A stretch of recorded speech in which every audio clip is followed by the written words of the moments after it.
Merci, Monsieur le Président. Écoutez, moi, je vais d'abord aller sur un sujet qui n'a pas trop été évoqué pour l'instant, mais je sais qu'il vous tient à cœur. Donc, la présidente de la Commission européenne a promis pour fin 2020 un Digital Service Act qui révisera la directive e-commerce afin d'améliorer nos règles de responsabilité de sécurité pour les plateformes, services et produits numériques. Par ailleurs, aujourd'hui, donc, 2 juin, débute la consultation publique du Digital Service Act. Le questionnaire s'adresse au grand public, aux entreprises, aux États membres et aux travailleurs des plateformes. Mes questions seront donc les suivantes. Souhaitez-vous limiter l'action du Digital Service Act à la lutte contre les contenus illégaux ou l'étendre aux contenus haineux et à la désinformation? N'est-il pas prématuré d'adopter un texte national comme en France, alors que les négociations au niveau européen étaient lancées et que la Commission avait invité à ne pas le faire?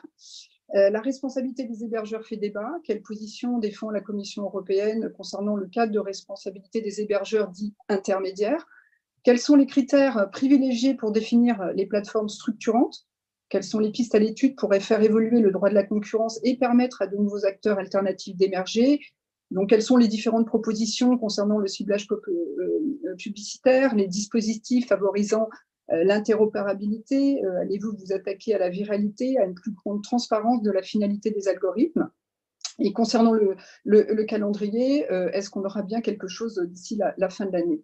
2-3 questions sur le plan de relance. Pour obtenir ces soutiens financiers, les pays bénéficiaires devront présenter un plan d'investissement et de réforme. Ils devront également tenir compte des recommandations de la Commission émises 2 fois par an.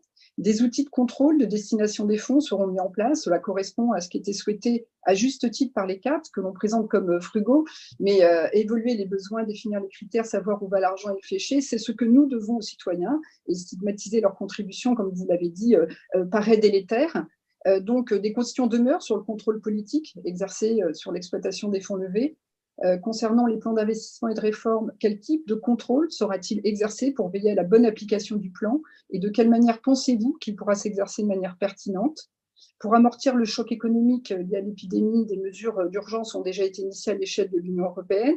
Le Conseil a notamment validé une mesure visant à mobiliser la Banque européenne d'investissement afin de garantir des prêts de long terme pour les secteurs économiques les plus touchés et les PME. Quelles seront les modalités de coopération avec les banques d'investissement nationales? Une coordination opérationnelle est-elle effectivement prévue? Le soutien, enfin dernière question, sera à la disposition de tous les États membres, mais concentré sur ceux qui ont été le plus touchés. La vraie négociation aujourd'hui va donc avoir lieu sur les critères d'allocation des subventions.